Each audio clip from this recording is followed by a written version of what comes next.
Halo semua, perkenalkan nama saya Hendra Subroto, dokter spesialis patologi klinik dari Fakultas Kedokteran Universitas Kristen Maranatha Bandung. Saya merupakan staf patologi klinik Fakultas Kedokteran Universitas Kristen Maranatha yang akan membawakan kuliah mengenai keseimbangan asam basa. Video ini dibuat sebagai pernyataan diri dosen, unjuk kerja, tridamar perguruan tinggi di bidang pengajaran, sebagai salah satu syarat untuk mengikuti sertifikasi dosen. Pada kesempatan ini, topik yang akan saya sampaikan adalah keseimbangan asam basa, yaitu mengenai satu, mekanisme keseimbangan asam basa, yang kedua, penyakit yang terjadi akibat gangguan keseimbangan asam basa, dan yang ketiga adalah pemeriksaan analisis gas darah dan interpretasinya. Mahasiswa diharapkan mampu mengerti, memahami mengenai mekanisme keseimbangan asam basa. Mahasiswa mampu memahami, mengerti mengenai penyakit yang ditimbulkan akibat gangguan dari keseimbangan asam basa. Dan yang terakhir, mahasiswa mampu memahami, mengerti, dan melakukan interpretasi hasil dari pemeriksaan analisis gas darah. Untuk teknik pembelajaran yaitu teori yang diberikan dalam bentuk kuliah di ruang kelas, kemudian ada studi kasus yang berhubungan dengan pemeriksaan asam basa, di mana mahasiswa nanti diminta untuk melakukan interpretasi hasil pemeriksaan analisis gas darah. Untuk mendapatkan nilai, mahasiswa akan mengikuti ujian akhir bersama dengan mata kuliah lain pada blok tersebut. Berikut kuliah mengenai keseimbangan asam basa. Terima kasih.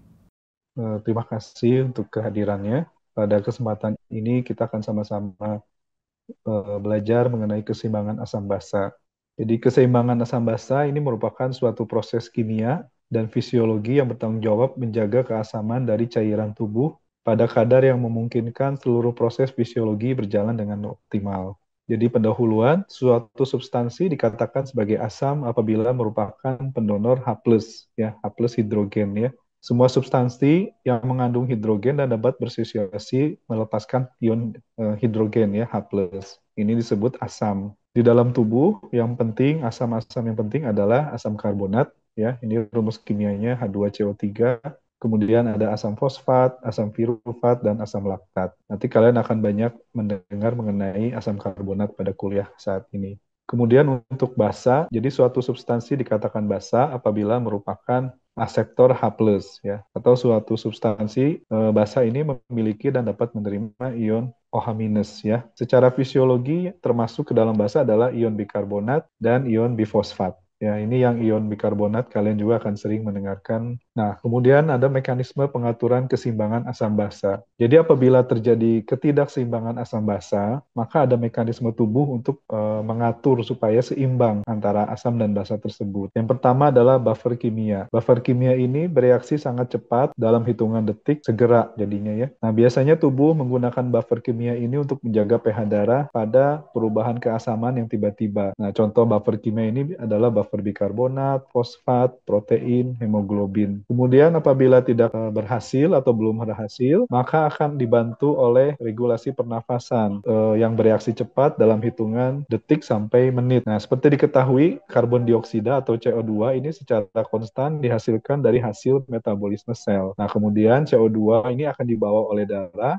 ke paru-paru untuk dikeluarkan. Kalau misalnya frekuensi pernafasan meningkat, maka kadar CO2 dalam tubuh itu akan turun dan pH darah akan lebih basa. Jadi dalam darah itu yang menentukan yang CO2 itu akan lebih bersifat asam ya. Jadi kalau CO2-nya dalam tubuh turun, pH-nya nanti akan lebih basa karena dalam darah asamnya itu berkurang, darahnya lebih basa. Kebalikannya, kalau misalnya frekuensi pernafasannya menurun, maka kadar CO2 di dalam darah itu akan meningkat karena kan tadi CO2 itu dalam darah akan membentuk asam karbonat. Jadi sehingga darah akan lebih asam. Jadi kalau diukur pH-nya, darah akan lebih asam. Nah, ini contoh buffer kimia yang ada dalam tubuh kita. Ini interstisial, dalam blood, dalam darah, intracellular fluid, dan dalam urin. Ya. Di dalam darah yang paling berperan contohnya adalah bikarbonat. Kemudian ada hemoglobin, ada plasma protein, dan ada fosfat. Kemudian apabila buffer kimia dan regulasi pernafasan ini belum bisa menyeimbangkan asam basa, maka akan dibantu oleh regulasi oleh organ ginjal, di mana organ ginjal ini bereaksi lebih lambat dalam hitungan jam sampai hari, yaitu ginjal ini akan melakukan mekanismenya yaitu dengan mengeluarkan kelebihan asam diekskresikan oleh ginjal nanti dalam bentuk amonia. Kemudian ginjal juga dapat mengubah kadar asam atau basa yang diekskresikan,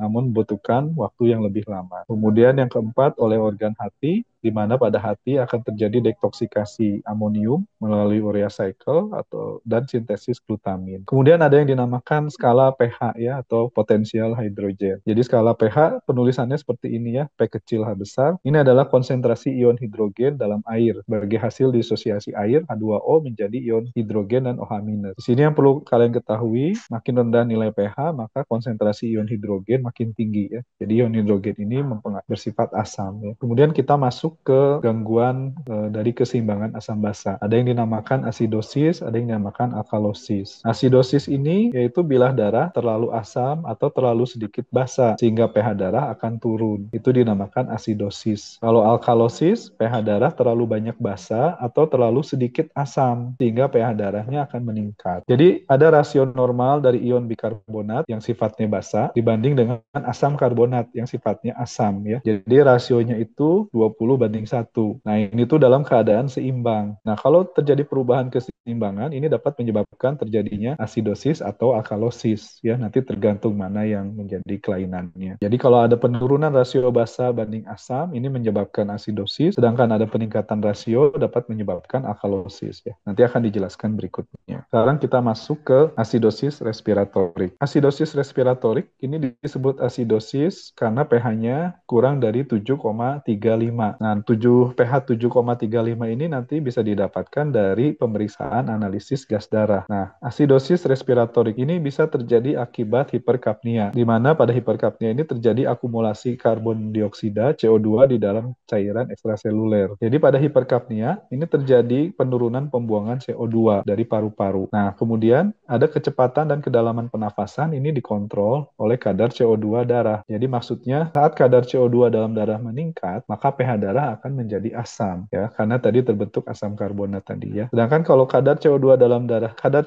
yang dalam darah yang tinggi, ini akan menstimulasi pusat regulasi pernafasan di otak sehingga nanti individu tersebut akan bernafas dengan cepat dan dalam. Itu biasanya dinamakan pernafasan Kussmaul. Asidosis respiratorik ini bisa terjadi pada berbagai keadaan seperti di bawah ini ya. Contohnya adanya obstruksi jalan nafas, misalnya ada muntah, syok, anafilaktik, dan keganasan ya. Jadi obstruksi jalan nafas ya itu terganggu ya, mungkin karena ada muntahan ya, karena ada keganasan ya, atau terjadinya penurunan pertukaran gas, ada penyakit yang mempengaruhi paru-paru, misalnya emfisema, bronkitis kronis, pneumonia berat, udem paru, dan asma. Kemudian bisa juga terjadi akibat kolapsnya paru-paru ya, misalnya akibat trauma, kompresi, atau luka terbuka pada bagian dada. Atau yang terakhir bisa karena penggunaan dari efek samping atau efek sedasi obat golongan narkotik dan sedatif yang memperlambat pernafasan. Nah, hal-hal ini bisa menyebabkan terjadinya asidosis respiratorik. Asidosis respiratorik ini bisa dijelaskan dengan bagian seperti ini ya, berikut. Jadi ini tadi yang warna pink ini adalah asam ya, yaitu asam karbonat, sedangkan yang biru ini adalah ion bikarbonat ya, di mana dalam keadaan seimbang 1:20. Nah, kalau pada keadaan misalnya paru-parunya itu pernafasannya berkurang ya, frekuensinya, bisa karena tadi yang sudah disebutkan sebelumnya, di dalam darah ini ya akan lebih banyak atau terjadi akumulasi CO2, sehingga tadi akan terjadi peningkatan CO2, peningkatan H2CO3 ya. Jadi yang tadinya rasionya 1:20, ini berubah menjadi 2:20. Bila terjadi ketidakseimbangan ini disebut asidosis respiratorik. Asidosis karena nanti pH-nya asam dan penyebabnya adalah dari paru-paru. Jadi asidosis respiratorik. Akan timbul mekanisme tubuh untuk menyeimbangkan asam basa tersebut ya. Tadi seperti yang sudah dijelaskan, yang pertama adalah buffer kimia. Nah, kalau misalnya buffer kimia ini tidak berhasil, maka yang kedua adalah paru-paru ya, pernafasan. Nah, tapi kalau dalam hal ini misalnya paru-parunya ada gangguan, berarti nanti kemudian yang berperan adalah ginjal ya. Nah, ginjal ini akan mengkompensasi kelebihan asam yaitu dengan cara mempertahankan ion bikarbonat supaya rasionya kembali menjadi normal. Atau yang kedua, ginjal akan mengeluarkan ion hidrogen ini yang bersifatnya asam melalui urin. Jadi mengurangi asam di dalam darah dengan cara diekskresikan ion hidrogennya melalui urin. Nah, diharapkan ini berhasil ya. Tapi kalau misalnya tidak berhasil, maka kita bisa memberikan penanganan, memberikan yaitu laktat ya, larutan laktat. Jadi bisa diinfus laktat. Kenapa diberikan laktat? Karena laktat ini nantinya akan laktat ini akan diubah menjadi ion bikarbonat ya di dalam hati. Nah, ion bikarbonat kan sifatnya basa ya. Jadi nanti diharapkan rasionya antara asam karbonat dan ion bikarbonat ini menjadi normal ya. Nah, kita lanjut. Kemudian asidosis metabolik ya. Tadi asidosis respiratorik, sekarang asidosis metabolik. Yaitu terjadi apabila kadar asam dalam tubuh ini meningkat melebihi sistem buffer tubuh yang bukan disebabkan oleh kelainan pada sistem regulasi karbon dioksida. Jadi ini bukan disebabkan oleh pernafasan ya. Jadi sebutnya asidosis metabolik. Nah, kelebihan asam di dalam tubuh ini akan dikompensasi dengan pernafasan lebih cepat dan dalam ya. Tadi Kussmaul sebagai upaya tubuh untuk mengeluarkan kelebihan asam dengan cara menurunkan kadar CO2 dalam tubuh. Ginjal juga akan mengkompensasi kelebihan asam ini dengan cara mengekspresikan lebih banyak asam ke dalam urin. Apabila kedua kompensasi ini gagal, maka bisa terjadi asidosis berat, dan kalau tidak segera ditangani, pasiennya bisa koma. Nah, untuk penyebab asidosis metabolik itu bisa karena konsumsi asam, seperti metanol, etilen glikol, dan aspirin. Kemudian pada penyakit di mana terjadi metabolisme abnormal seperti diabetes mellitus yang tipe 1, di mana dapat terjadi koma ketoasidosis diabetikum. Ya. Atau pada keadaan di mana terjadi penumpukan asam laktat dalam tubuh. Ya. Asam laktat kan sifatnya asam. Kemudian pada gangguan ginjal, misalnya renal tubular acidosis, pada olahraga berat, atau pada pasien yang diare berat ya, di mana pada diare berat atau muntah hebat ini ion bikarbonat ini akan dilepaskan ya, sehingga terjadi kehilangan ion bikarbonat dalam tubuh. Kemudian ini bagannya sama seperti tadi. Jadi pada asidosis metabolik ini terjadi karena kadar ion bikarbonatnya menurun ya, bisa tadi karena adanya benda keton ya, bisa karena adanya klorida atau karena ion-ion organik. Nah, apabila terjadi ketidakseimbangan, maka mekanisme tubuh yaitu yang pertama buffer kimia dulu ya. Kalau buffer kimia belum berhasil, maka yang kedua organ paru-paru ya, regulasi pernapasan. Jadi di sini paru-paru akan diminta untuk bernafas lebih cepat dan dalam ya. Tujuannya tadi untuk mengeluarkan kadar CO2 ya di dalam darah. Selain itu juga kalau belum berhasil ya, atau pada saat bersamaan kalau belum berhasil, nanti ginjal juga akan membantu dengan cara mempertahankan kadar ion bikarbonat dan mengeluarkan atau eliminasi ion bikarbonat sehingga urinnya nanti menjadi asam. Apabila belum berhasil, maka kita bisa memberikan larutan laktat yang dimana larutan laktat ini akan diubah menjadi ion bikarbonat di dalam hati. Nah, kita harus melakukan yang namanya tes Allen. Ya. Jadi tes Allen ini adalah tes yang digunakan untuk membantu menentukan apakah arteri radialis dan ulnaris serta lengkung palmaris di tangan ini terbuka dan berfungsi dengan baik untuk mengalirkan darah ke tangan. Tes ini juga memeriksa ketersediaan sirkulasi darah kolateral jika salah satu arteri utama mengalami gangguan. Ya.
Nah, nanti setelah dilakukan pemeriksaan analisis gas darah, ini kalian bisa lihat ya nilai normal dari analisis gas darah.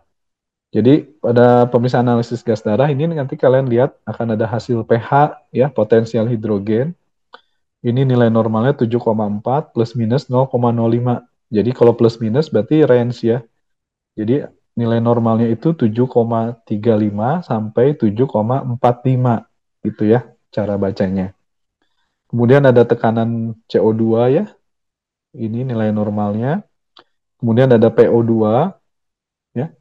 Ada ion bikarbonat, ada total konsentrasi dari CO2, ada saturasi O2 dan base excess.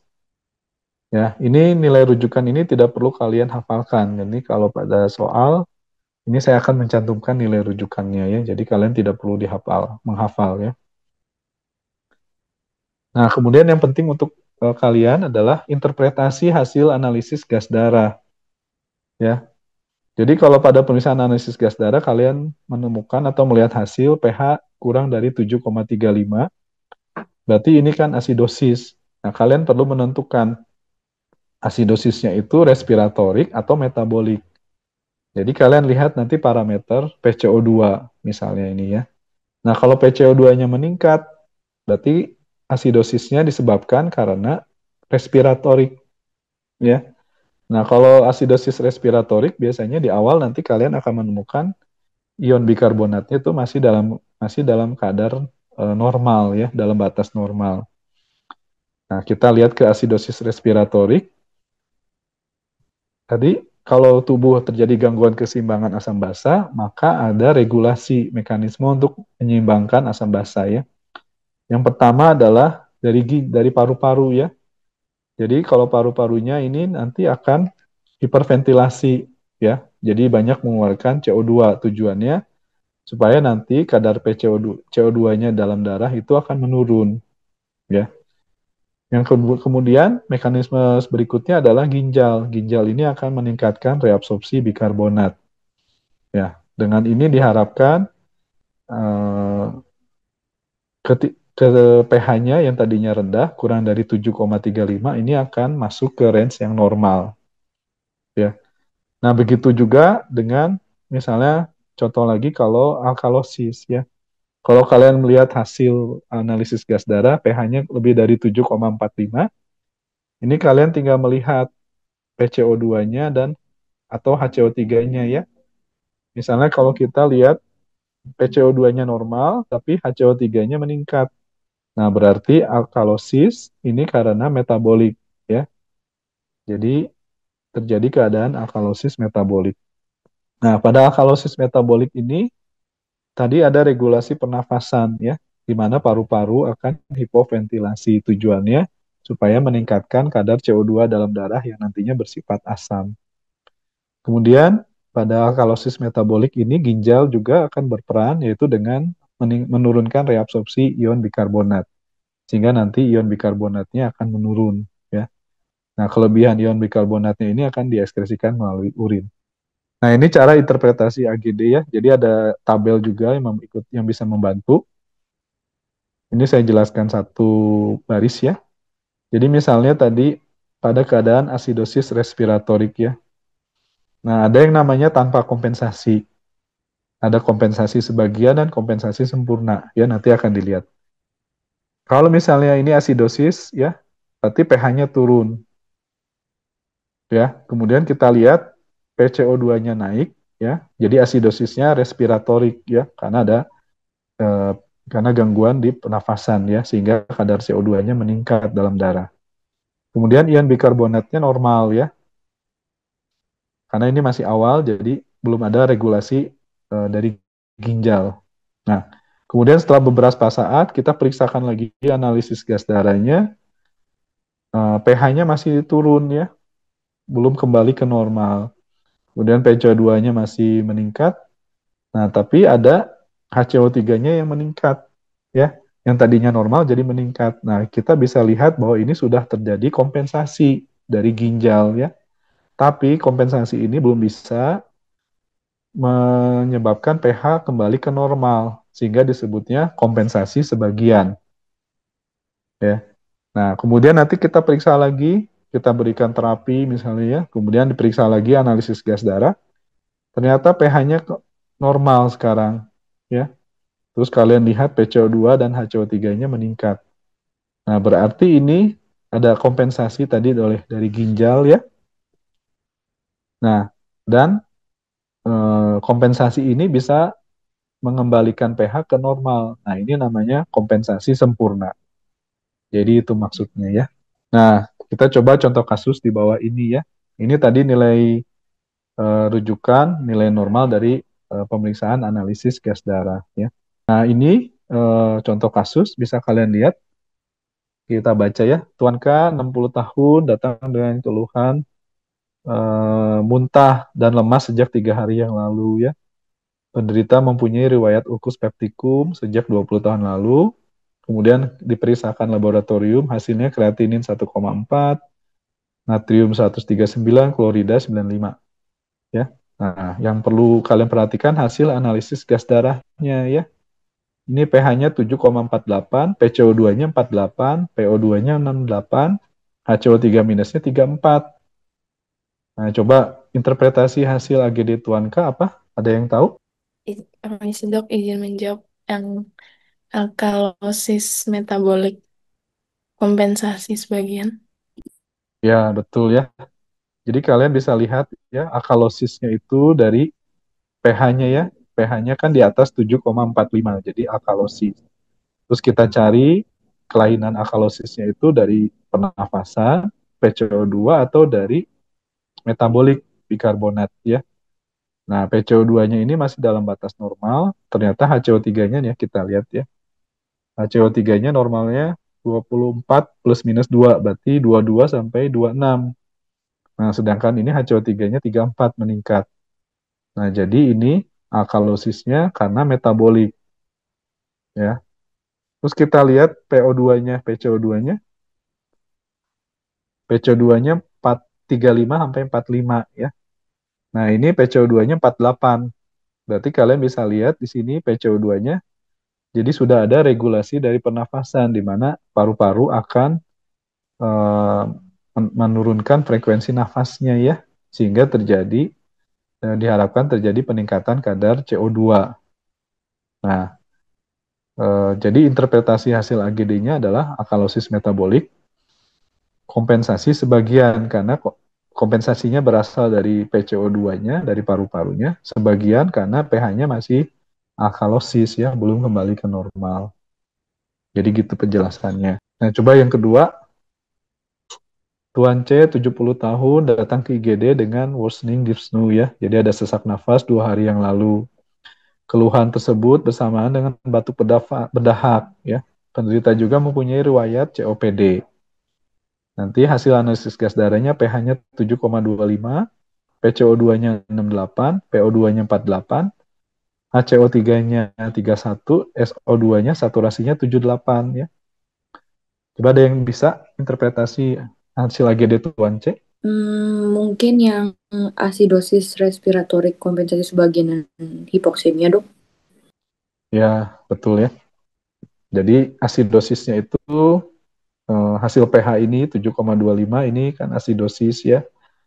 Nah, kita lihat dari anamnesis, ini ada worsening dyspnea ya. Jadi kita curiga ada kelainan di pernafasan ya. Ternyata setelah diperiksakan analisis gas darah, PCO2-nya meningkat ya. Jadi kadar CO2-nya dalam darah meningkat sehingga kita bisa simpulkan asidosisnya karena respiratorik ya. Nah, kemudian kita lihat sudah ada kompensasi dari ginjal belum? Nah, kita lihat ion bikarbonatnya meningkat ya, 31. Jadi sudah ada kompensasi, tapi pH-nya masih asam ya. Jadi belum bisa mengembalikan pH ke normal, sehingga kompensasi sebagian. Nah, ini ada tambahan hipoksemia. Hipoksemia ini kalian bisa tahu dari saturasi O2. Ya, normalnya kan di atas 95% ya. Jadi kalau dia 78% ini namanya hipoksemia. Selamat malam dok, izin bertanya. Ya, Untuk indikasi pemeriksaan analisis gas darahnya bagaimana dok? terima kasih Aldo. Ya, untuk indikasi dari pemeriksaan analisis gas darah ini bisa karena tadi ya, misalnya kita menghadapi pasien dengan gangguan pernafasan ya atau kegagalan pernafasan ya, atau pada pasien-pasien dengan gangguan metabolik ya. Nah, itu kita bisa lakukan pemeriksaan analisis gas darah ya. Dengan analisis gas darah kita bisa mengetahui apakah sudah ada kelainan apa ya di di asam basahnya ya. Nah, dengan itu kita bisa melakukan penata laksanaan ya. Jadi indikasinya misalnya pada respiratory distress atau respiratory failure ya, metabolic disturbances ya, misalnya diabetic ketoacidosis atau gagal ginjal ya. Bisa juga karena adanya poisoning ya, keracunan. Terus bisa juga untuk monitoring oksigen terapi ya. Tadi kan kita lihat ada saturasi oksigen ya dan sebagainya. Jadi itu ya indikasi. Mungkin satu lagi ada pertanyaan? Izin bertanya, Dok. Ya, Hmm, eh, apa perbedaan AGD dari sampel darah arteri dan vena, Dok? ya, terima kasih Rizky. Jadi analisis gas darah itu memang bisa dari sampel arteri atau vena ya, tapi paling banyak biasanya dari arteri ya.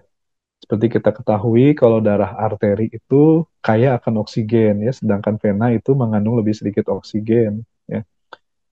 Dan vena ini selain mengandung lebih sedikit oksigen, dia banyak mengandung karbon dioksida. Ya, jadi nanti tergantung kalau dari perbedaan, nanti hasil dari PCO2, PO2 itu nanti berbeda ya antara arteri dan vena. Karena hal tersebut tadi. Ya. Nah, kalau kegunaannya, kita kapan menggunakan sampel arteri, kapan vena. Kalau arteri itu biasanya untuk menilai fungsi paru-paru, keseimbangan asam basa, dan efektivitas terapi oksigen. Misalnya kalau kita memberikan terapi oksigen. Tapi kalau dari vena, ini untuk menilai fungsi vena dan sirkulasi ya. Juga dapat memberikan informasi tentang metabolisme jaringan. Ya, jadi lebih ke hasil metabolisme. Jadi begitu ya, Rizky. Terima kasih. Oke, mungkin karena waktunya sudah ini ya, kita akhiri kuliahnya. Terima kasih banyak atas kehadirannya ya. Sebentar saya lihat dulu. Ya, oke. Terima kasih. Demikian kuliahnya. Eh, saya akhiri ya. Terima kasih banyak. Ya. Sampai besok ya. Makasih banyak, Dok. Ya, sama-sama. Banyak, Dok. Makasih, Dok. Ya, silakan boleh live. Terima kasih.